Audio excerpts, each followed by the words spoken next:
முத்து விளைகின்ற 3 கடல் சூழ்ந்திருக்கும் தென்னகத்தில் மும்முரசு கொட்டி முச்சங்கம் வளர்த்து முக்கொடியின் நிழலிலே முத்தமிழ் காப்பாற்றும் மூவேந்தர் பரம்பரை கட்டிக்காத்த பெருமைதனை மொழியாக்க முடிபுனைந்த மன்னவனே, என் முறையீட்டை கேட்பதற்கு முன் நான் யார் என்று முழுவதும் தெரிந்து கொள்க.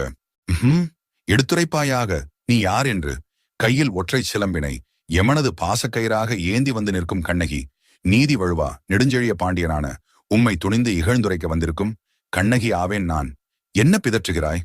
ஆம், உனது கொடிக்கம்பம் முறிந்து விழ அயல் நாட்டவர் இகழ்ந்துரைக்க உனது கொடுங்கோல் அளித்த அவசர தீர்ப்புக்கு ஆளாகி கொலையுண்ட கோவலன் மனைவி கண்ணகி நான் ஆவேன் என்பதையும் அறிந்திடுக அரசே, அறிந்திடுக.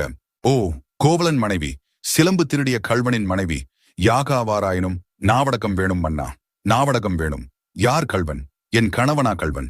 இல்லை, இல்லை, அவரை கள்வன் என்று குற்றம் சாட்டிய கயவர்களே கள்வர்கள். ஆத்திரத்தில் மூடப்பேச்சுக்கள் பேசாதே கண்ணகி.